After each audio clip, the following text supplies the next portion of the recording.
Ok, bon, on reprend un peu, je reviens en arrière parce que c'est vrai que ça faisait longtemps.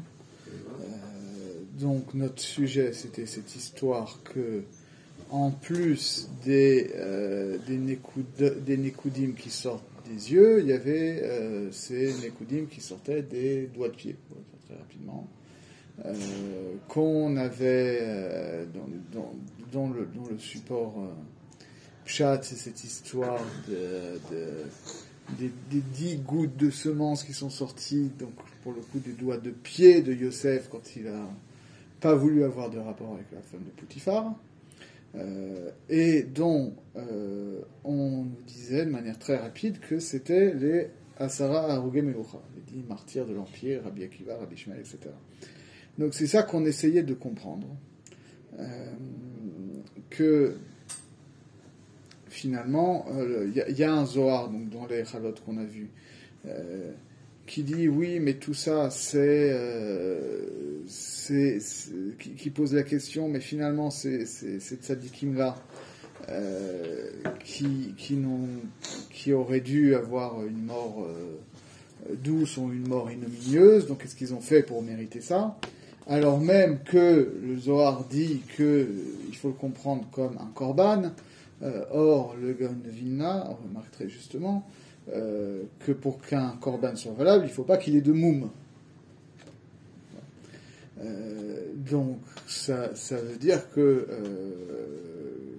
c'est toute la problématique effectivement du korban, c'est qu'il faut, c'est à la fois une mort pour le korban pas forcément violente, mais enfin c'est quand même un abattage, et en même temps, il faut que l'animal, ou ici la personne qui constitue un korban, soit sans défaut. Donc comment est-ce qu'on réconcilie le fait qu'ils sont sans défaut avec le fait qu'ils ont subi cette mort. Voilà en gros où on en était, il me semble. Et on avait expliqué donc que le Zohar reliait ça implicitement, et là c'était développé, que finalement ces Asara Harugei Malchut, c'était ces 10 gouttes de semences, ces 10 donc en fait ces 10 Nekoudim de Yosher qui subissent aussi une Shvirat HaKelim, mais que, et c'était là l'apport spécifique du Harizal, c'est pas la Neshama de cette tzaddik-là à proprement parler qui vient de là, c'est ce qu'on appelle Chaluka des Rabbanan, c'est-à-dire leur corps subtil, leur corps spirituel, c'est-à-dire cette réalité qui est à mi-chemin du spirituel et du matériel, qui fait que l'âme peut s'incarner dans un corps. Et que c'est vrai que pour un tzaddik Gamour, alors cette Chaluka des Rabbanan, elle est entièrement du côté du bien, mais ici, le secret qu'on veut nous enseigner, c'est que ces 10 tzadikim-là, malgré tout, avaient, et c'est ça qu'on va essayer de comprendre de ce que ça veut dire, ces 10 tzadikim-là, leur Chaluka des Rabbanan venait de cette Shvirat HaKelim de Yosher, et que donc c'était quelque chose qui demandait un tikkun, en gros.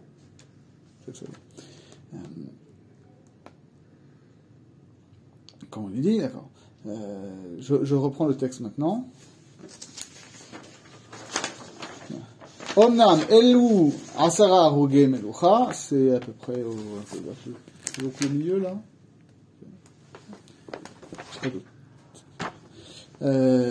Asara harugei melucha.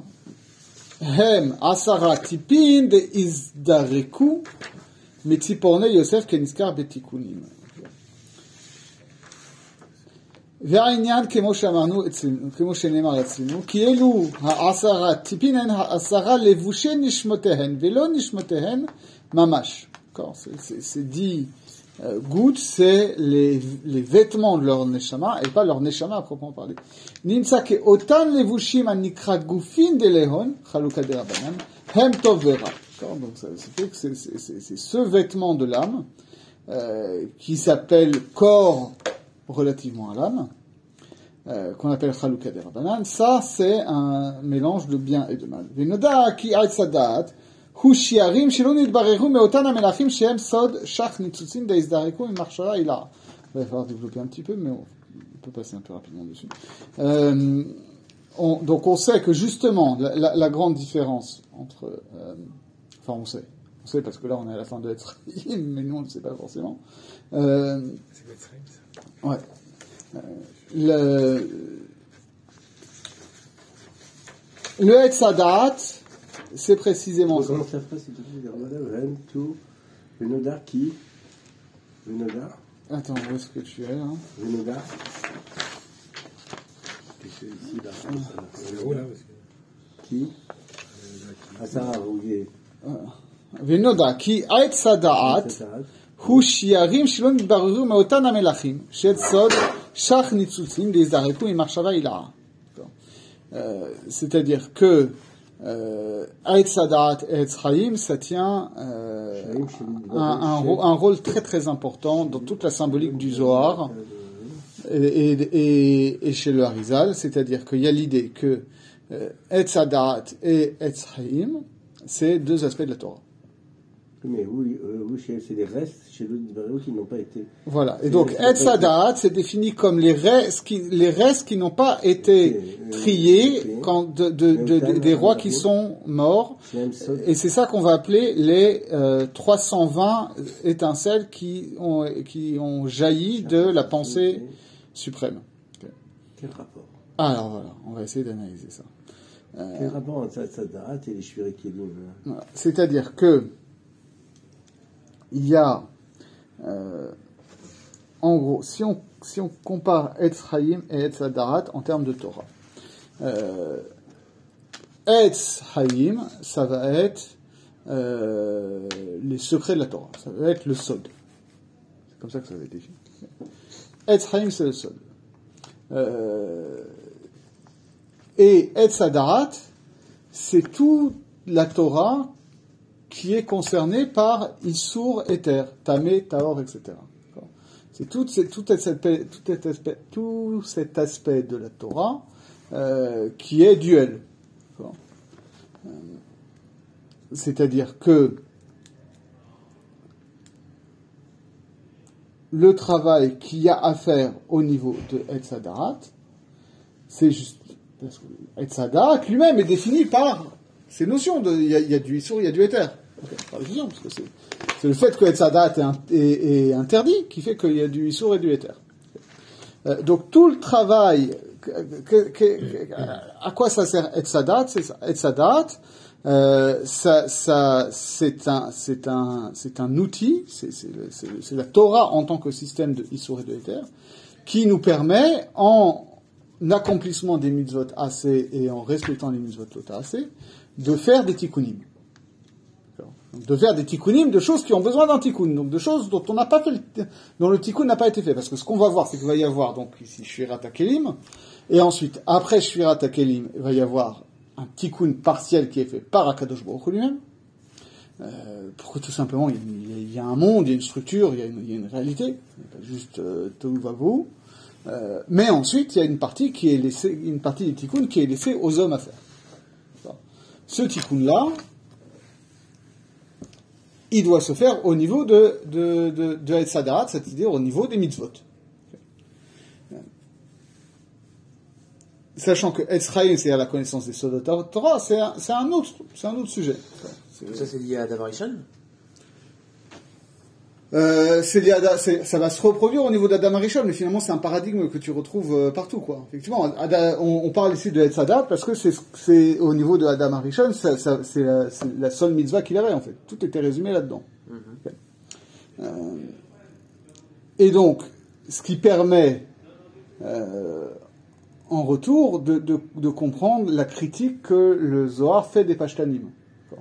Il y a des gens qui pensent que la Torah c'est que la halakha.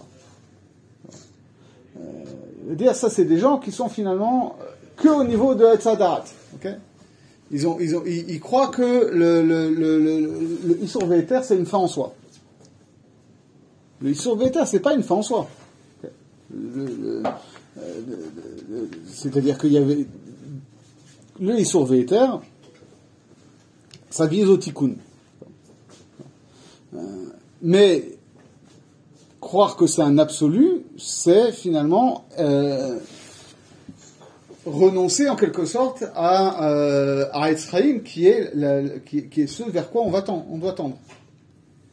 Etzraïm, c'est Sod, hein, on va dire. Ouais. Les Sod, mais voilà. C'est les Sodot à Torah. Mais tu peux pas te passer de Etz Hadat non plus. Tu peux pas dire, moi comme certains vont dire, voilà, je respecte pas les mitzvot et je fais que de la Kabbalah, ça n'a aucun sens. Mais de l'autre côté, quelqu'un qui dit, moi je m'intéresse au Mishnah Brura et j'étudie pas la Kabbalah, il n'a pas compris le système non plus. Et donc, nous on est astreints comme ça à tout ce travail des mitzvot, de fonctionner dans un système de Isur Ve'eter, parce que justement, on est marqué par ce qui s'est passé au moment de Adam Arishon, et que donc, on a un Yetzer Hara, que même si notre Neshama, en tant que telle, elle est absolument pure, et qu'elle s'épanouit, elle, au niveau des Sodat Torah, nous, on a besoin, pour que cette Neshama, elle soit incarnée, que ça se fasse par un travail des mitzvot. Et que si on ne le fait pas, alors, il y a un kilkul de la Neshama. En réalité, pas de la Neshama en tant que telle. Après, ça dépend à quel niveau on parle, mais si dans ce système un peu simplifié, il y a un niveau de la Neshama qui n'est pas atteint par les Avonot. En tout cas, pas par ces mitzvot ma'asiyot, etc. Mais il y a un niveau qui est ici, ce qu'on appelle ici le levouche de la Neshama, qui lui va être endommagé. Donc ici, on nous dit, voilà, c'est le travail qui est exemplifié par les Asara ou les Malchut, et qu'on retrouve en fait chez tout le monde, plus ou moins, c'est ça, c'est-à-dire cette ambivalence du levouche de la Neshama, qui est le signe qu'il y a un tikkun qui n'a pas encore été fait. Mais comment, d'accord, tout ça, d'ailleurs, le premier Nouda qui a. Alors maintenant, on va voir ces sortes de Shach Nitzutsim. Okay. C'est Shiarim, Shelun Dvareru. Kial Sadat ou Shiarim, Shelun Dvareru. C'est-à-dire que Etz Sadat, c'est le fait qu'il y a des. Le tikkun n'a pas été achevé. Shiarim. C'est les restes, c'est-à-dire il y a des choses dont le tikkun a été fait. Au moment, juste après Shirat HaKelim, dont on va voir, c'est-à-dire la construction des Partsoufim. Ça a été fait. Ça a bougé, mais ça a été fait avant même la création d'Adam Arishon. Mais il y a des choses qui sont restées dans un état de Tohu Vavohu. Okay. C'est ça, ce qu'il appelle les Shach Nitzutsim ici. Shach Nitzutsim, il y a plusieurs façons de le comprendre. Mais de comprendre pourquoi est-ce que c'est Shach Nitzutsim, pourquoi est-ce que c'est tout un travail qu'il y a à faire, parce que souvent le Zohar il donne des nombres comme ça, d'accord. Il a parlé de Shach Nitzutsim, c'est-à-dire de 320 étincelles, de Refach Nitzutsim, c'est-à-dire de 288 étincelles, etc. En réalité, c'est des calculs, par exemple, voilà comment le Gaon de Vina va l'expliquer, au niveau de ces Shach Nitzutsim. Il va dire, voilà. Elu ha-Shach Nitzutsim em lamed bet netivot shel ha-marshava chokhma, lamed bet elokim de ma'aseh bereshit, shekol echad kalul me'aser, arei en shach. Lamed bet, ça veut dire 2 fois. Voilà, c'est-à-dire, on sait, d'après le Sefer Yetzira, que il y a 32 sentiers de la sagesse, parce que c'est la première Mishnah du Sefer Yetzira. Donc ça veut dire que dès qu'on va parler de 32 ou de multiples de 32, c'est rattaché en quelque part à Chokhmah. Je ne rentre pas ici dans le sujet de c'est quoi ces 32 netivot de Chokhmah, mais on sait que 32 c'est un truc qui relève de Chokhmah. Okay. Donc 320 c'est 10 fois 32, donc le Vilna dit c'est parce que finalement c'est ça qui est dit ici. Shach Nitzutsim de Izdareku, mais Marshava Ilar. Marshava, c'est un synonyme de Chokhmah. Ça, il faut le retenir. Il y a des livres comme ça qui existent. Il y a un très bon bouquin qui s'appelle Milon Ivri Kabbali. Je ne sais pas si ça se trouve encore. C'est très bien fait, c'est tout bête. Il prend tous les termes classiques et il dit, bah voilà, ça renvoie à tel Saphira, tel Saphira. Ça ne fait pas le travail à notre place, mais ça permet de se repérer. Ça existe aussi de manière plus accessible dans le Pardes Rimonim. Dans la deuxième partie, il y a un char qui s'appelle Char Akinuyim, qui est une sorte comme ça de dictionnaire des symboles kabbalistiques. C'est très pratique pour se retrouver. Mais donc voilà comment ça fonctionne.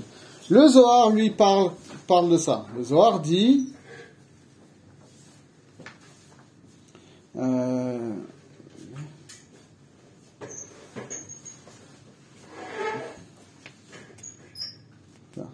Vesali gom marshava nitzutzin netzitzin zarik litlat 120 ibar. Okay? Donc de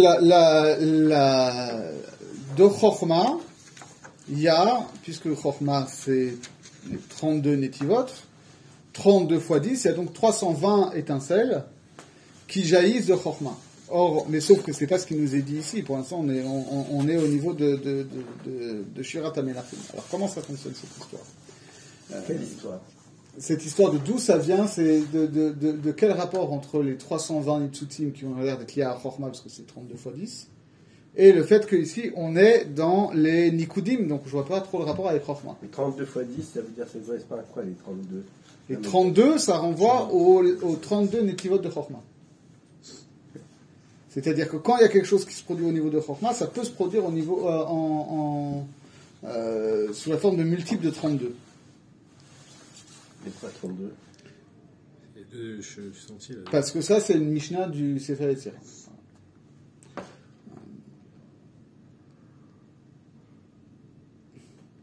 Et ça correspond, nous dit le Gaon de Vilna, aux 32 occurrences du nom Elohim dans le récit de la création. Dans Bereshit. Ouais, dans Bereshit. Alors maintenant, pourquoi? Parce que normalement, et là on rentre dans des choses un peu compliquées, mais c'est des claims très très très très importants. Normalement, Elohim c'est du côté de Gvura, okay, côté du Din. Okay. Chochma c'est du côté de Chesed plutôt. Pourquoi est-ce que tout d'un coup on nous dit que de Chochma jaillit quelque chose qui relève du din, les 32 occurrences du nom Elohim dans Maaseh Bereshit, que ici c'est finalement les 320 étincelles. Ça va être quoi ces 320 étincelles, pour le dire rapidement? Ça va être, quand va y avoir Shirat HaKelim, va y avoir une partie du Tikkun qui va être faite, mais il va rester 320 étincelles des lumières qui sont descendues au moment de Shirat HaKelim, qui vont rester enfermées dans les clipotes. Autant c'est Rapa. Alors voilà, parfois c'est Refar, parfois c'est Char. Mais dans c'est Rapa, donc c'est 380, non? Voilà, non, parfois c'est 288, parfois c'est 320. Je rentre pas dedans parce qu'on aura l'occasion de voir, mais ça renvoie plus ou moins à la même chose. C'est une façon de les compter. Il n'y a pas, pour ce qui nous concerne ici, il n'y a pas une différence essentielle entre les Shach Nitzutzim et les Rafar ou Rapar Nitzutzim. Mais surtout, ce qui nous intéresse ici, c'est pourquoi justement, pourquoi au lieu de parler de Rapar Nitzutzim, on parle de Shach Nitzutzim, où ça renvoie à 32, où ça renvoie à Chochma. C'est ça qui est bizarre. Alors que c'est censé être justement les étincelles de Kedusha qui restent enfermés dans les clipotes, donc qui sont l'objet du tikkun, et qui sont entre-temps les choses qui vont nourrir les forces de l'autre côté. C'est ça l'idée. Quel rapport avec Chochma? Alors, c'est là qu'il faut comprendre quelque chose de très important. C'est que il y a deux aspects. D'une part, si vous vous rappelez ce que j'avais rapporté au monde du Leshem, on avait vu que les Nekudim qui sortent par les yeux, c'est les orotes de Ben qui sont montées, et qui ne sont montés que au niveau de Sag, donc au niveau de Bina, si on traduit en termes de Sirot, et qui, parce qu'elles sont montées que au niveau de Bina, n'ont pas pu faire on pas pu susciter un zivoug entre Bina et Chochma, entre Sag et Av, et donc c'est pour ça qu'elles sont sorties par les yeux. Ça, c'est pas notre sujet ici.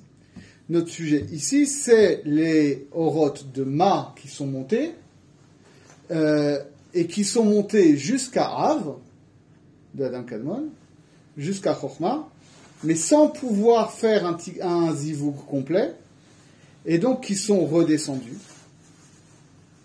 et qui sont sortis sous la forme de ces Asara Tipin. Okay. Donc finalement, pour ce qui nous concerne ici, ces orotes-là, elles viennent bien, elles sont bien montées jusqu'en Chochma avant de redescendre. Donc elles ont un lien avec Chochma. Et plus que ça, donc ça c'est un premier aspect qui explique pourquoi est-ce que c'est 320, parce que c'est un multiple de 32, parce que c'est justement quelque chose qui est monté jusqu'à Chochma avant de redescendre, qui est sorti comme ça, et justement la grande différence, c'est que c'est donc ici comme on va le voir, un aspect masculin qui ne trouve pas le féminin, et qui ne trouve pas le féminin parce que le féminin n'est pas prêt en fait. C'est ça l'histoire de Yosef. Pourquoi est-ce que Yosef, il perd ses 10 gouttes de semences par les doigts de pied? Parce qu'il ne veut pas avoir de rapport avec la femme de Poutifar. C'est-à-dire que c'est pas... lui, de son côté, il est apte aux zivoug. Mais il ne veut pas s'associer avec un féminin qui n'est, lui, qui ne correspond pas à son niveau. Mais le Ma, il est là, il vient faire pour le tikkun, il vient faire le tikkun de Ben, une fois qu'il y a les jurés que nous. Après, ça après. Après, mais là, on est à quel niveau lorsque le Ma il sort? Et il est monté en même temps que Ben dans l'intériorité de Adam Kadmon. Ouais. Il est monté jusqu'à Av, et il est redescendu à l'intérieur. Il y a une partie qui sort par le nombril et l'autre par Pi Ha'ama, dont on va reparler. Et il y a une partie qui sort par les doigts de pied. Parce que, justement, autant au niveau du nombril et de Pi Ha'ama, il va y avoir un féminin qui est suffisamment metoukan en face, parce que ça va être les sirotes de Keter et Chochma des Nekudim des yeux. Autant au niveau des Shiva Sirot Tachatonot des Enaim, le féminin n'est pas en mesure de recevoir encore le Ma. Donc, dans ce premier moment, les orotes de Ma sortent sous la forme de Tziporei Regvaim. Donc, finalement, si on essaye de reformuler ça, le fait qu'il va y avoir ces Asara Tipin, qu'il va y avoir ces Asara Ruge Malchut, c'est le signe qu'il y a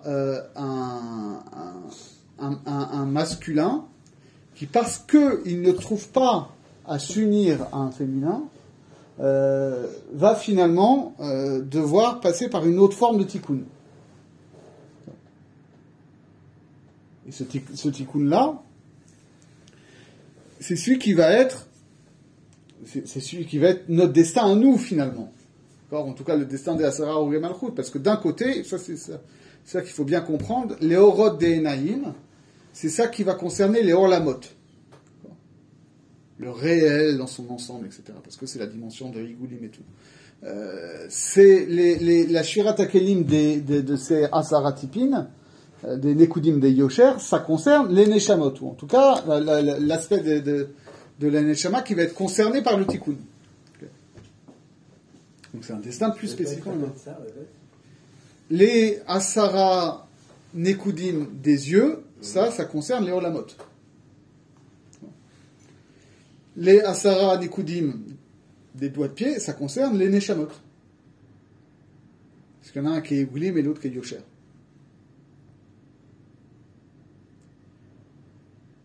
C'est bon? Oui, et quel rapport, comment tu places les Asara Arugé? Alors, les Asara Arugé Malchut, on te dit finalement, ça c'est la traduction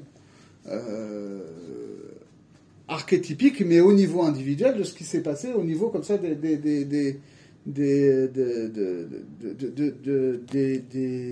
Nekudim de Yosher, de ce qui sort des Tzipornei Raglaim. Et je rajoute encore une couche de difficulté, plus profonde encore, c'est que c'est vrai que Chochma, c'est du côté de Chesed, mais en réalité, ce qu'on va voir par la suite, au niveau de la façon dont les Partsoufim s'enveloppent les uns dans les autres, c'est que ce qu'on va appeler Mocha Setima, c'est-à-dire la Chochma de Arichanpin, qu'est-ce qui va être Mitlabesh dans Chochma de Arichanpin? Ça va être la Gvura de Atik. C'est ça qu'on va appeler Botsina de Kardemuta. Autrement dit, ce qui va se passer, c'est que au niveau de Arichanpin, tout est Rachamim, c'est sûr. Mais même à ce niveau, toute la problématique de la Kabbalah, c'est cette question de l'origine et de la fonction du mal. On est d'accord? C'est le sujet de fond, c'est la grande question. Pourquoi il y a le mal dans le monde?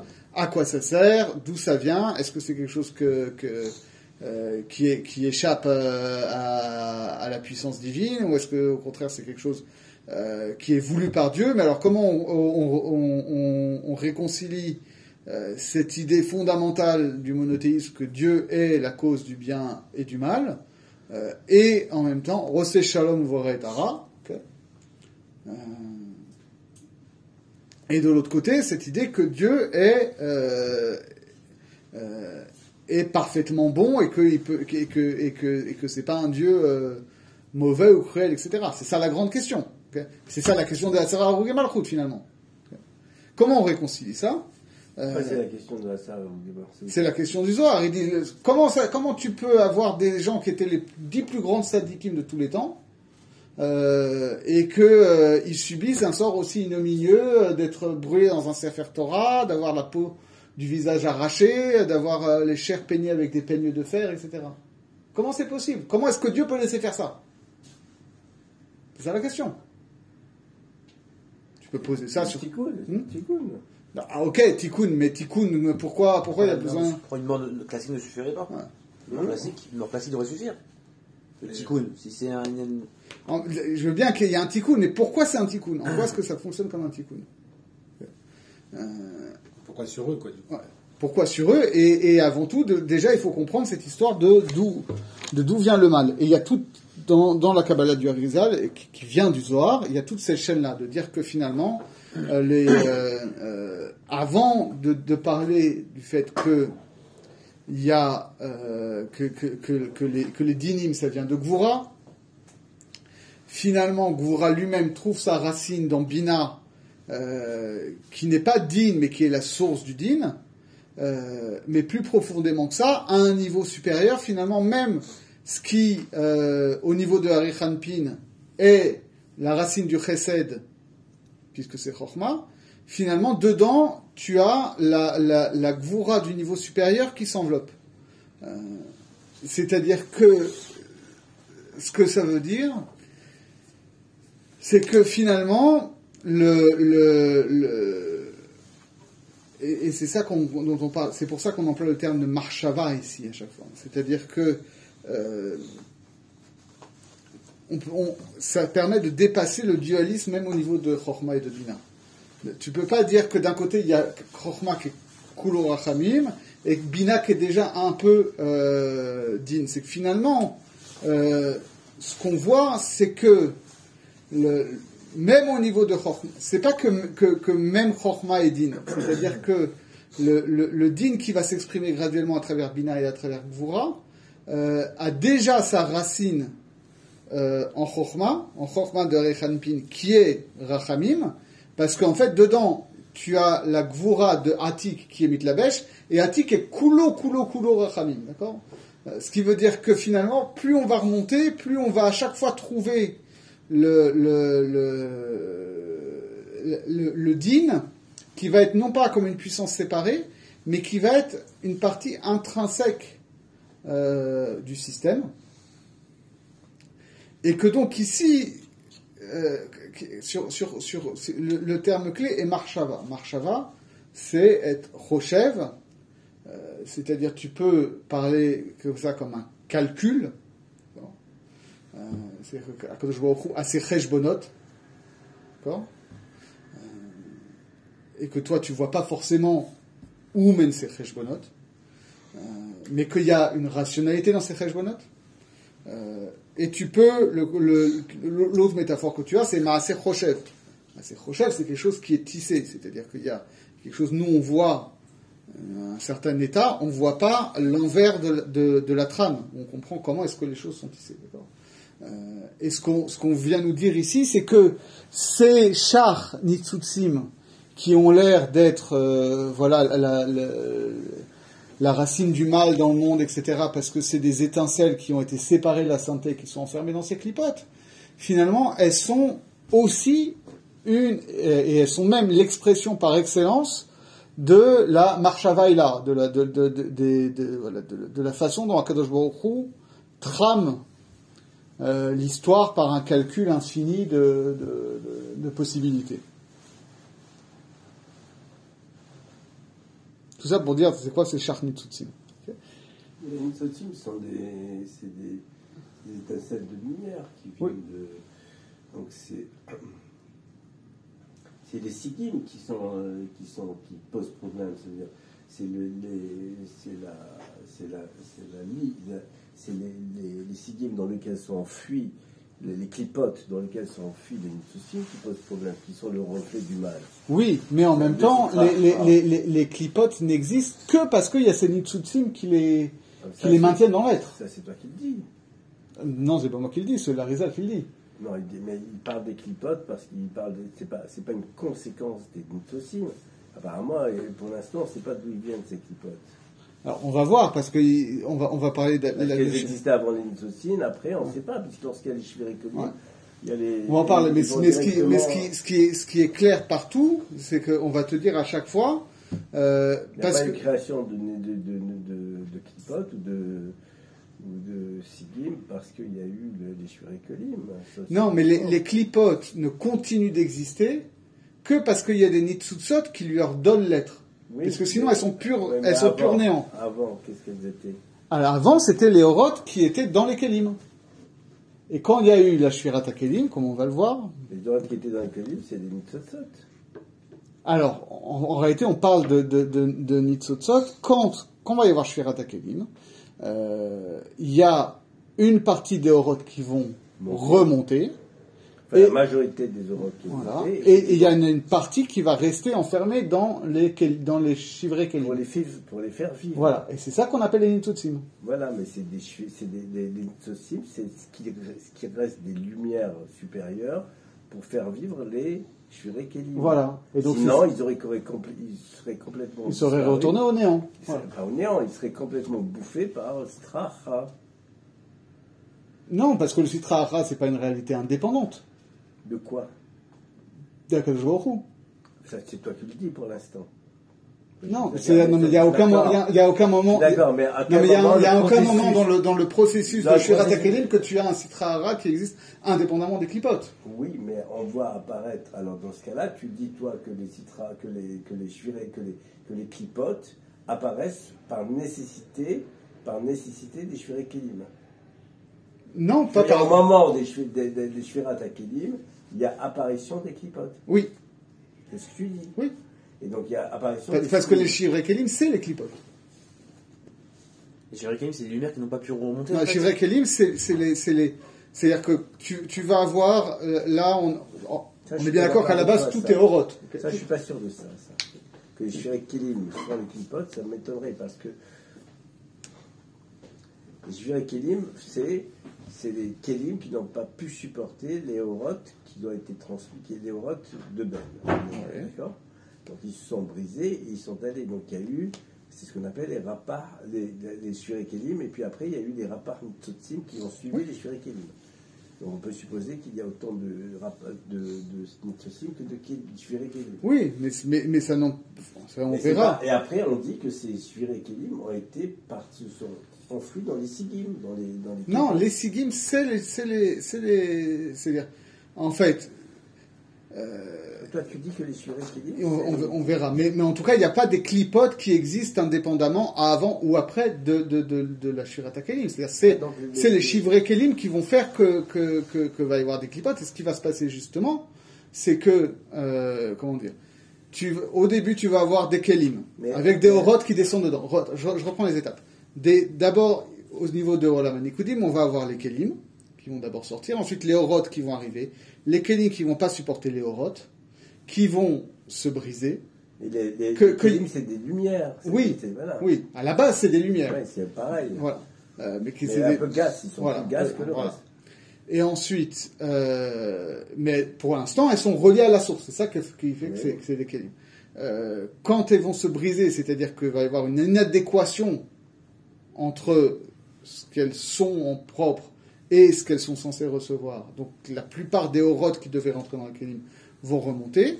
Les Kelim, eux, vont se briser, c'est-à-dire qu'ils vont, ils vont descendre dans l'être et perdre leur connexion avec Ensof, en gros. Il y a toujours les Nitzot. Voilà, à part que, justement, si elles perdaient complètement leur source avec les Oroth du Ensof, alors, Nidbatel ou les Gamré, ça n'existerait plus.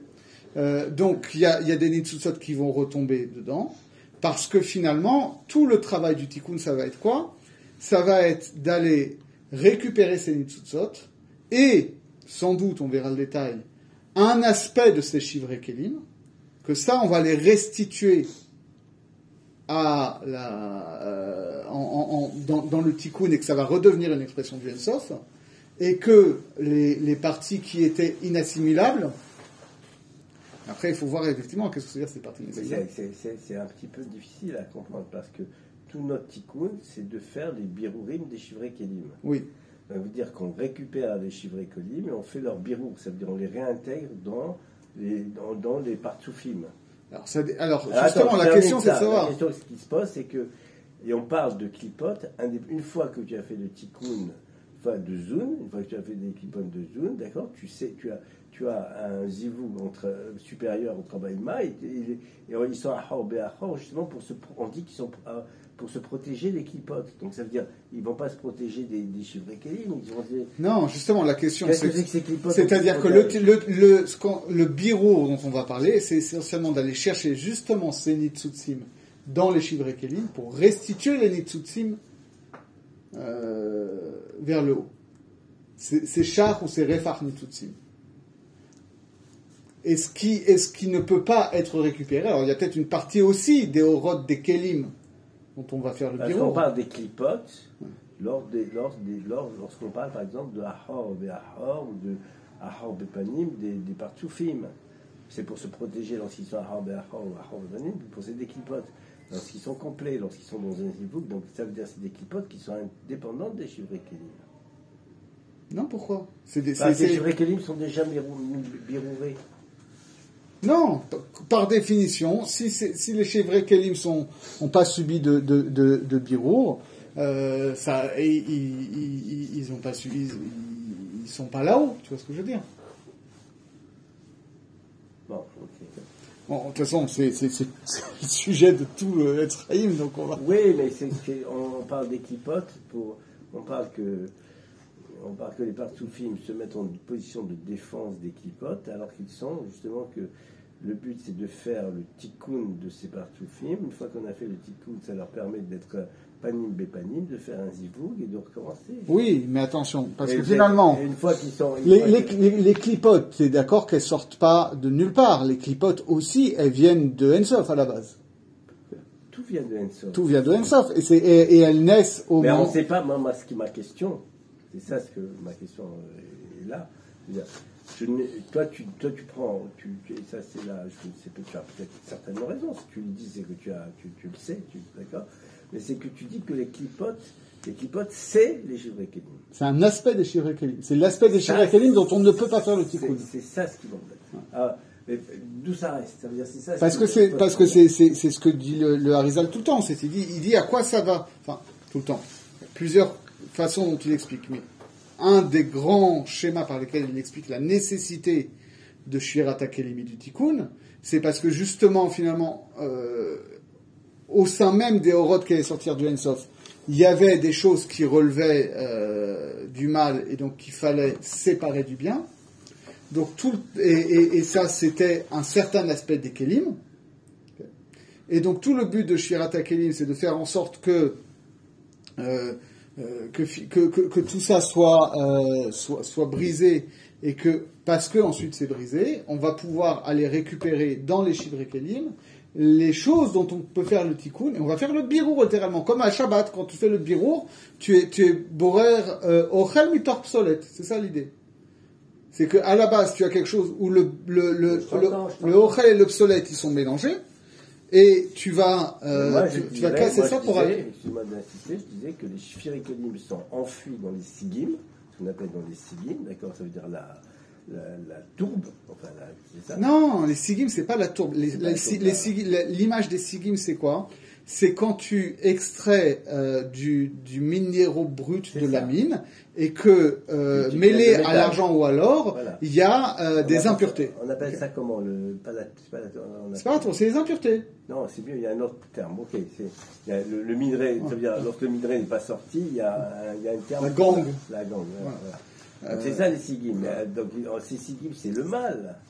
Oui, mais justement, le but c'est que à la base, dans les kelim, il n'y avait pas ce birour qui était fait. Dis-moi, pourquoi il y a eu shvirikelim? Parce que justement, il y avait... Pas en termes techniques, pas en termes physiques. Parce qu'on connaît le terme physique, ça veut dire qu'ils n'ont pas pu supporter. Pourquoi il y a eu les shvirikelim? Parce que, pour essayer de le dire un peu, de manière un peu intelligible, les kelim ont une fonction, c'est d'exprimer les attributs divins. Okay. Vous savez, d'exprimer les midot d'Akadosh Baruch Hu. Sauf. On a 13. Oui, tu peux les compter. Là, on les compte les 10 de Keter, Chorma, Bina, etc. C'est des aspects du divin. Okay. Alors, le grand danger, et on va parler un vocabulaire un peu théologique, mais en fait c'est aussi ça l'idée. C'est-à-dire le grand danger, et c'est le danger de la Avodah Zara, quand même la clique par excellence, c'est de croire que chaque aspect du divin est une divinité différente et indépendante. Et donc, c'est ça qu'il fallait casser. Il s'agit de casser ça pour que finalement nous on a un travail à faire d'aller repérer le yichud d'Akadosh Baruch Hu, d'aller chercher dans tous les aspects du réel justement ce qui relève des différents aspects d'Akadosh Baruch Hu pour les ramener tous à une source unique. Donc qu'est-ce qui a provoqué cette shvira? C'est cette incapacité de l'homme primitif, si on veut dire comme ça, à comprendre l'unité divine à travers la diversité de ses visages. C'est ça qu'il fallait casser. Et ensuite, c'est ça le travail qu'on va faire avec le bureau. Et donc, effectivement, tout le travail va être de faire ce bureau entre ce dont on peut faire le tikkun et ce dont on ne peut pas faire le tikkun. Et pourquoi on n'arrive pas à récipier tout alors? On devrait pouvoir tout récipier alors à ce moment-là. Ouais, ça c'est la question que j'ai, c'est finalement qu'est-ce que... mais parce que là on a une vision un peu matérielle de la chose, mais il faudrait à mon avis le prendre sur un sens plus aspectuel. C'est-à-dire que finalement, forcément, puisque tout vient de Ein Sof, on peut penser que, in fine, tout revient à Ein Sof. Okay. Et donc, ce qui va être, ce dont on ne va pas faire le tikkun, c'est finalement les aspects purement négatifs de ces attributs-là. C'est-à-dire que le problème des Kélim, c'était donc, cette idée que Ani Amir, moi je suis roi de manière indépendante, disait chaque Kéli à ce niveau-là. Moi je suis une réalité indépendante, d'accord. Se penser comme une réalité indépendante de Ensof, c'est finalement le travail du négatif, puisque c'est poser une différence entre soi et Ensof. Okay. Et donc, à partir du moment où on va tout restituer vers l'unité du Ensof, cette négativité-là, elle est, c'est vrai qu'elle est pas, comment dire, cette négativité-là n'est pas restituée dans la positivité, et en même temps si. C'est-à-dire que finalement, cette négativité-là, on va révéler le fait qu'elle est un néant, qu'elle est un non-être.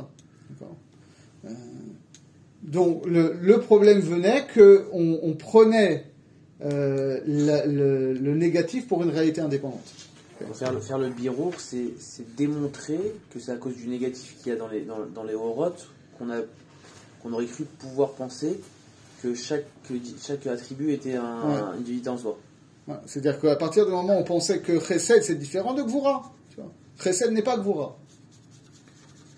Chochma et Bina, justement, finalement, si, on peut comprendre, puisque il ne va pas y avoir de Shvira à ce niveau-là.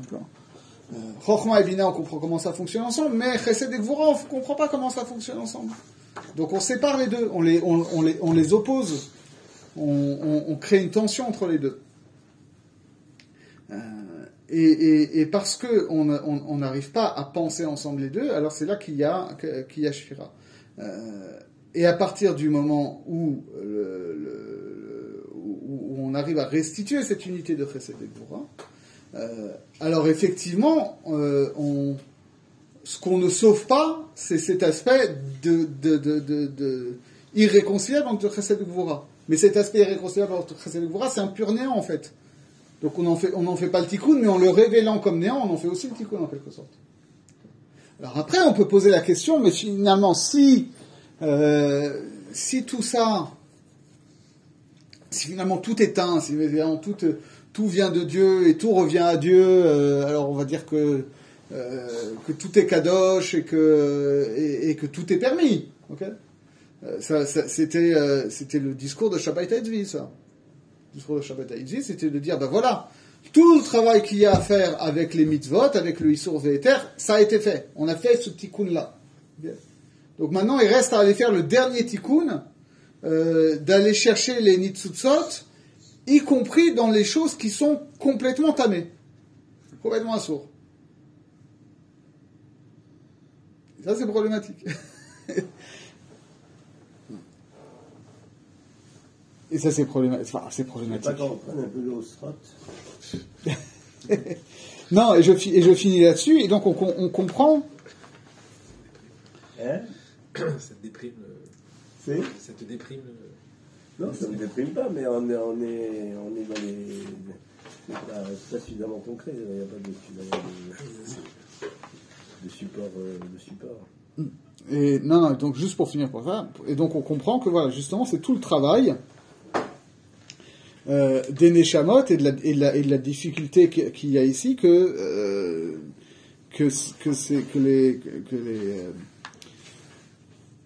les tzadikim aussi ont parfois un tikkun à faire, parce que justement ils fonctionnent pas, ils ont pas en face d'eux un monde qui leur permet de faire un tikkun d'une autre manière, quoi.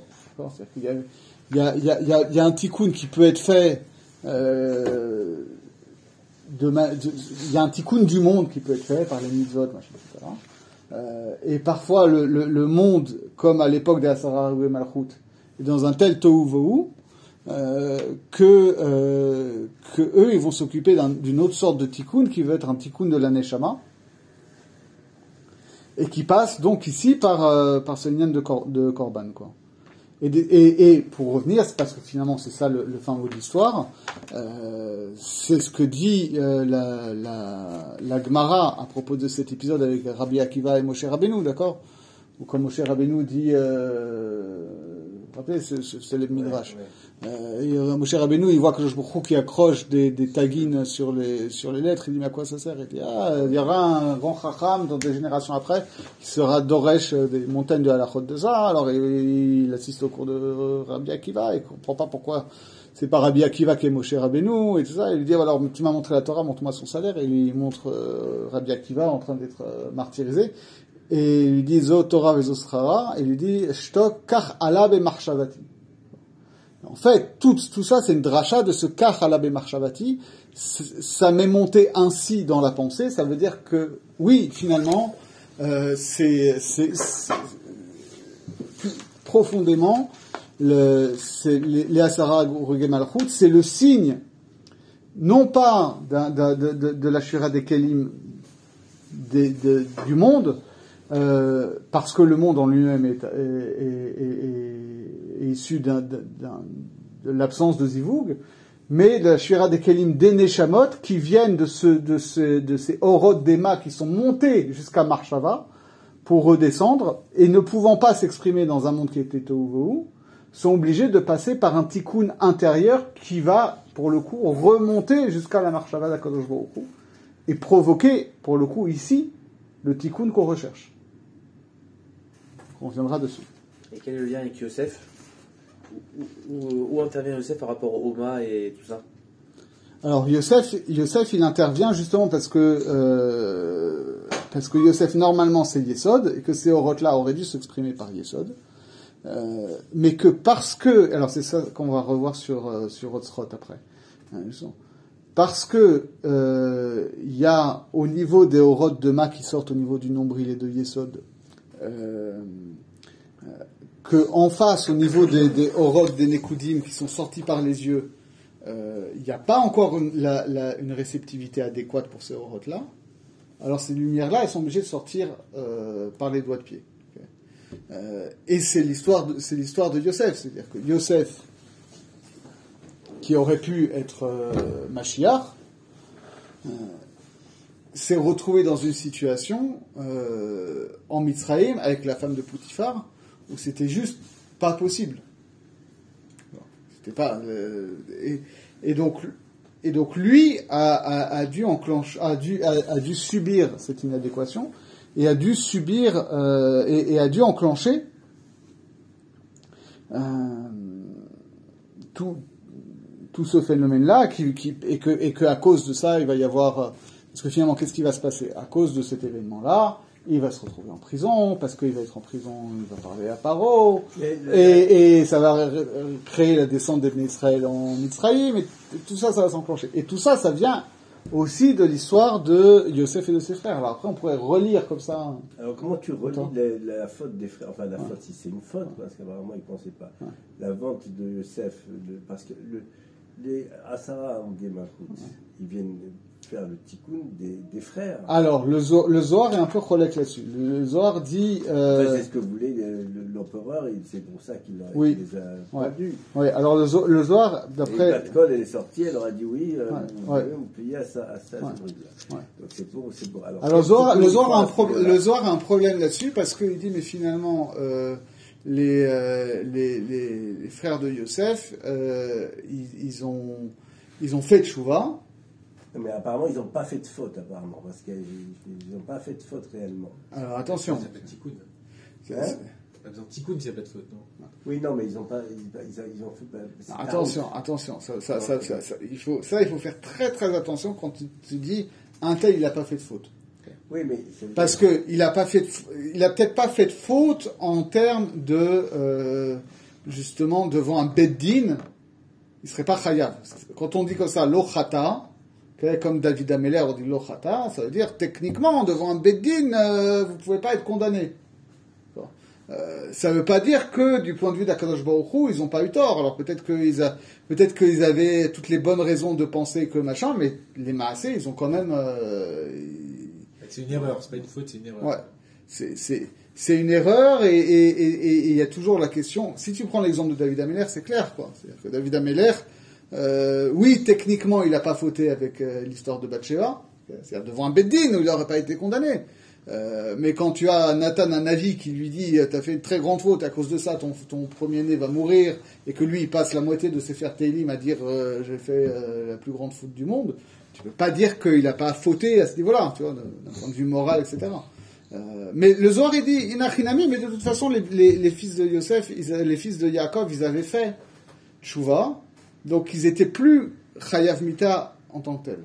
Et donc, d'après le Zohar, mais il faudrait regarder, parce que toutes les occurrences dans le Zohar, c'est pour ça que le Zohar propose aussi ce modèle-là, de dire finalement, l'histoire des Asara Arugen Elucha, ça remonte beaucoup plus loin, ça remonte à cette histoire des Asara Tipin de Adam Kadmon, et que... Adam Kadmon. Ben oui, parce que la Saratipine, là, on parle, Yosef, c'est le modèle biblique, mais les Saratipine, c'est les Orot de Ma qui passent par les Tzipor Neragleim de Adam Kadmon. D'accord. Les Asara Rugem Elocha, c'est une expression de ces Nekudim de Yosher de Adam Kadmon. Et donc c'est pour ça que ils ont été amenés à faire un tikkun de ce type-là. Et que par ailleurs, dit le Zohar, je ne sais pas si c'est le Zohar ou si c'est le Gaon Levina qui l'interprète comme ça, le Zohar. Il faudrait voir le détail parce qu'il renvoie à 15 000 trucs. Je crois que c'est dans le Zohar, c'est quand même dans le Zohar. Dit finalement, c'est vrai que les frères de Yosef n'avaient pas besoin, à strictement parler, d'un tikkun, mais que, comme par ailleurs, à cause de cette histoire des Asara Tipin de Adam Kadmon, qui s'exprimait au niveau des Asara Malchut, il y allait avoir quand même 10 qui allaient subir ces morts-là, alors les frères de Yosef sont revenus en Ibour dans Rabbi Akiva, Rabbi Ishmael, etc. D'accord. Ibour, il faut comprendre la différence entre Ibour et Gilgul. Gilgul, c'est des étincelles de Neshama qui constituent la Neshama de la personne en tant que telle et qui viennent de Neshamot antérieures. Mais ça, c'est son identité spirituelle normale. Ibour, c'est comme un dibouk mais positif. C'est-à-dire c'est une autre Neshama qui va venir s'adjoindre à la Neshama principale à un moment donné pour profiter du tikkun qui va être fait. D'accord, c'est Blablacar. Quoi? Blablacar. Là, c'est un gars, il prend sa voiture pour aller à un endroit, et un gars, tu dis, ah, tu vas là-bas, j'en profite. Ah, blabla. Blablacar. Tu me dis, qu'est-ce que c'est ce terme arabe? Blabla. Ça veut dire, c'est pas ce qui les rendait grands, en fait. Les Rabbi Akiva, c'est pas parce qu'il avait une Neshama qui venait d'un des Jvatim qui était grand. Non, c'est-à-dire, c'est parce qu'il était grand et que lui allait être en position de faire ce tikkun-là, que les Neshamot des 10 frères en ont profité pour faire le tikkun qu'ils auraient peut-être dû faire, même si en réalité pas forcément. Et ce qui est un peu compliqué aussi, c'est comment on explique ça par rapport au temps. Pourquoi à ce moment-là, pourquoi on a changé autant de temps entre le tikkun et la Shvira, etc. Ouais, alors ça c'est une autre question, c'est-à-dire, est-ce que quand on nous dit ici que les Asara Rugé Malchut, c'est l'expression des Asara Tipin, est-ce qu'il n'y a que eux, ou est-ce que finalement c'est un modèle général qui est valable pour tous les martyrs, mais que eux en sont l'exemple le plus connu parce que, pour le coup, c'est aussi une période particulièrement archétypale, quoi. C'est la génération de la destruction de Beth Amikdash. À comprendre. On peut comprendre le lien qu'il y a. Excuse-moi, on peut comprendre le lien. C'est juste parce que, pour revenir à quelque chose de concret, on peut comprendre le lien qu'il y a entre les Asara, parce que c'est le cas, c'est-à-dire c'est l'histoire. Donc les Asara, Rugé Malchut, et les Tipines de Yosef. Parce que on peut dire que Yosef, malgré sa rétention, il a fauté puisque le Zera est sorti. Ouais. Donc il a quand même fauté puisqu'il a fait Zera les Batala. Ouais. D'accord. Donc on peut se comprendre ça, d'accord. Ce Zera les Batala, il est dû au fait que les frères l'aient vendu. Donc il y a une chalchelette là, d'accord. Ok. Par contre, relier ça au tipping de Adam Kadmon, c'est un peu difficile, puisque les tipping de Adam Kadmon, ils servent justement comme échelle à la Yenika, puisque c'est premières étapes pour que le Heibour, il fasse le Heibour. C'est-à-dire que et ça, c'est pas négatif du tout. Oui, mais tu peux dire la même chose aussi pour Yosef et la fête des frères, etc. Yosef, c'est négatif, parce que, en réalité, c'est Zérar, les Batala qu'il a fait. Oui, mais. Oui, mais finalement, s'il n'y avait pas eu ça. Okay. Ça empêchait de fauter, peut-être. Hein? Ça empêchait de fauter, quelque part. Non, mais c'est Zérar, les Batala, ça veut dire c'est comme Adman Kadmon, qui a fait son Zérar pendant les 130 ans, ces hommes-là, ça veut dire qu'il a alimenté. Adam Eshon, il a alimenté les Sidim, il a alimenté les âmes perdues. Oui, mais justement, tout ce qu'on. Mais regarde, parce que. Mais regarde, tu peux dire aussi au niveau de Adam Kadmon, c'est Zera la Vatala. Aussi. Parce que là, c'est aussi des tippings qui sortent et il n'y a pas de Nekeva en face. C'est ce qui est répété à chaque fois dans la Rizal. On te dit que c'est un zivouk de Zachar bli Nekeva, à chaque fois. Oui, mais on peut dire que le zivouk, il se fait au moment du tikkun. Il n'a rien à eu, mais c'est ce qui va se passer aussi. C'est-à-dire que à partir du moment mais c'est la vision générale de la Kabbalah qui essaye justement d'expliquer ce monothéisme radical que tout est orienté dans les marches de tout est calculé. Ça, c'est d'accord. Et donc tu peux dire que voilà, et la faute de Yosef, et la faute des. Voilà. Oui, mais justement, ça permet de replacer tout ça. Il y a nécessairement une unité. Ça veut dire voilà. Même dans la création, du. Mais donc là aussi dans l'histoire, c'est-à-dire que même l'erreur, on sait que la continuité n'a pas été interrompue. Oui, mais même dans l'histoire humaine aussi, c'est-à-dire que tu as les 10 frères de Yosef qui ont quand même commis une erreur. C'est ça qui a permis que Yosef descende en Égypte. Et on avait besoin que Yosef descende en Égypte pour faire venir les Bnei Israël en Égypte. On avait besoin de faire venir les Bnei Israël en Égypte pour aussi faire ce birour, etc. Or, tu parlais des 130 ans d'Amarishon. Mais on va nous dire aussi, ça c'est un grand truc, on aura l'occasion de le voir, j'espère. On va nous dire, attention, les Neshamot des Bnei Israël qui vont sortir d'Égypte, c'est pas les descendeurs d'Abraham, Israël et Yaakov, c'est des sortes d'âmes errantes de Gilgoul en Gilgoul, qui viennent justement de ces âmes qui n'ont pas pu s'incarner pendant les 130 ans où Adam s'est séparé de Chava, et qui sont devenus après les Neshamot au niveau de la génération du déluge, et c'est les Neshamot de tous les Rechaim de la génération du déluge, de la génération de la tour de Babel, etc., qui sont des Neshamot dont la racine est très haute, parce que justement, c'est quelque chose qui, au niveau de Adam Arishon, venait non pas d'un zivouk normal, mais de quelque chose qui venait de la Marshava, et qui s'exprimait par Zera la Vatela. Parce que c'est ça, tout le problème de Zera la Vatela, c'est ça. Le problème de Zera Levatela, c'est que c'est dans la tête. Et donc ça vient de quelque chose qui a une racine plus haute que ce qui se passe dans une relation à deux. Une question, parce que là, je fais le lien avec le fait que tu dises que les Shvirikidim, c'est les clipotes. Dis-moi, est-ce qu'on peut rattacher ça au fait que le chassidisme, quelque part, il considère qu'il n'y a pas de mal? Est-ce qu'il y a une chita comme ça? Il y a une chita qui te dit que mal, même le mal n'est oui, bien sûr. Toute l'idée du chassidisme, ça va être de dire ça. Ça veut dire que finalement, voilà, le mal n'est que un aspect du bien. Qu'on le voit comme mal parce qu'on le voit comme indépendant de la totalité du bien. Oui. Voilà. Mais qu'à partir du moment, c'est ce qui est dit très souvent, il y a un très beau commentaire, j'anticipe un peu, mais ça vient vite, parce que là, on va commencer Hanouka, et après c'est Purim. Il y a un commentaire formidable sur Megillat Esther, qui est le Ketem Ophir du Rebbe de Komarne. Et qui dit ça, qui dit finalement, Purim, ça va être l'histoire que Dieu est caché, donc il paraît absent. Mais finalement, à partir du moment où tu sais que Dieu est caché, en fait, il est plus caché.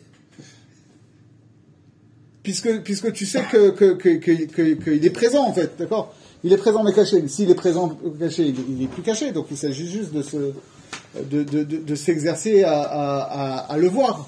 Okay, et il y a un très beau Vort chassidique justement qui est rapporté au début du Ketem Ophir. J'ai mis des verres dans le tiroir. Ah d'accord. Merci beaucoup. Au début du Ketem Ophir, c'est une histoire qui a rapporté au nom de son oncle qui était le Rebbe de Zilitchev. Et Bagacha Oudouria, en fait, c'est Bagacha. J'ai mis des verres dans le tiroir. D'accord. Dans le tiroir.